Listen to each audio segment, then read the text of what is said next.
আসসালামু আলাইকুম। আমি আব্দুল আলিম আপনাদের সাথে হাজির হয়েছি নতুন একটি ভিডিও নিয়ে। ভিডিওটি আমি যখন রেকর্ড করছি তখন বাইরে বৃষ্টির যৌবনের জ্বর এসেছে।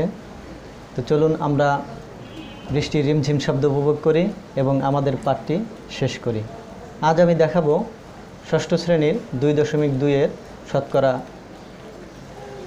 চলুন শুরু করা যাক।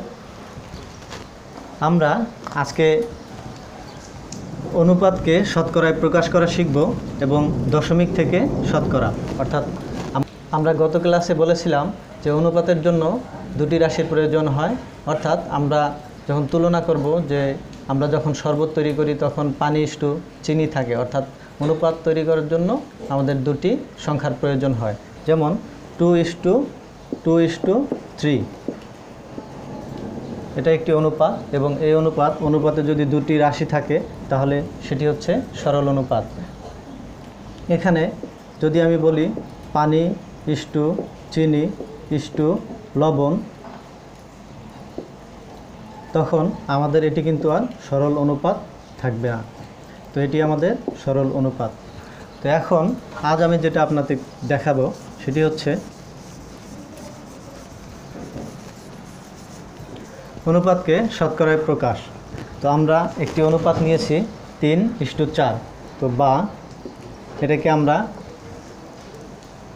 এভাবে লিখতে পারি 3/4। এখন আমাদের শতকরা শব্দে আমরা বুঝি যে এখানে 100, অর্থাৎ আমরা যখন কোনো বইয়ের দোকানে বই কিনতে যাই তখন আমাদেরকে কমিশন দেওয়া হয়, যে 10% কমিশন বা 5% কমিশন। যদি 10% কমিশন দেওয়া হয় তাহলে 100 টাকার বইয়ের মূল্য আমাদের কাছে রাখবে 90 টাকা। তো এখন এখানে দেয়া আছে 3/4। তো এটাকে আমরা সবসময় নিচে 100, আমরা হর 100 কল্পনা করব। 100 নিতে আমাদের যত প্রয়োজন হবে, এখানে 4-এর সাথে কত গুণ করলে আমরা 100 পেতে পারি, অর্থাৎ এখানে আমাদের 100 আনতে হবে শতকরায় প্রকাশ করতে গেলে। এখন 4-এর সাথে আমরা যদি 4-20 80, 4-25 100, তাহলে 4-25 100, এখানে আমরা 100 পেয়েছি। তাহলে এখানে আমাদের হর হলো, এখন আমরা লব এখানে 3 আছে, 3-এর সাথে আমরা এখানে যেই সংখ্যাটা নিয়েছিলাম সেই সংখ্যাটাই উপরে গুণ করে দিব, অর্থাৎ 25। তাহলে 3-25 75 সমান 75।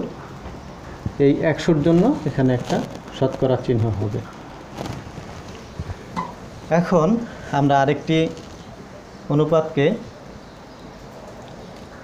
অনুপাতকে শতকরায় প্রকাশ করব।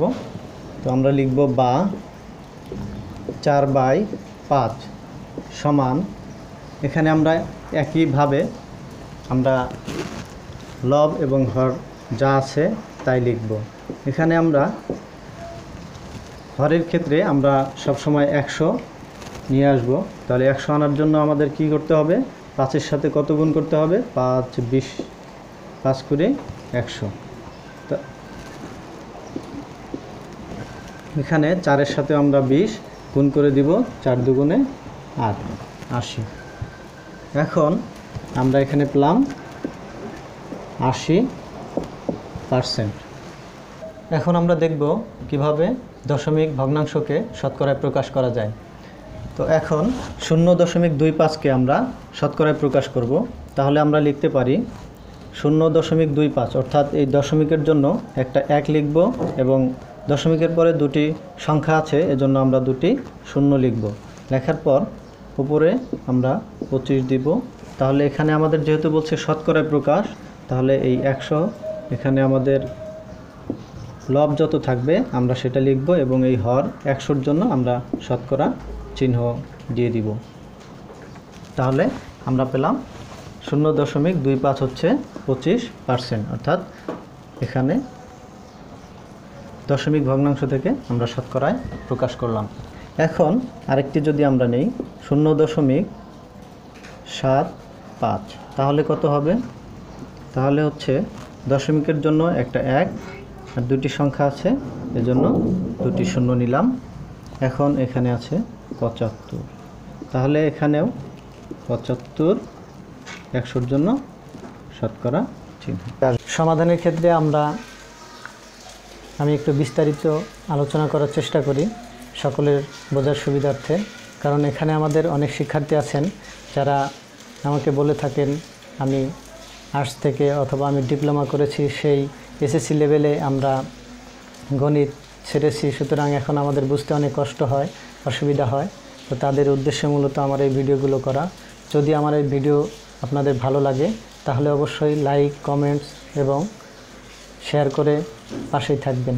জ্যোতি কমার্শিয়াল সেন্টারের পক্ষ থেকে গুরু, শিক্ষকবৃন্দ এবং শিক্ষার্থীদের অসংখ্য ধন্যবাদ জানিয়ে এবং মাহে রমজানের শুভেচ্ছা জানিয়ে আজকের মতো শেষ করছি। আসসালামু আলাইকুম রহমতুল্লাহ।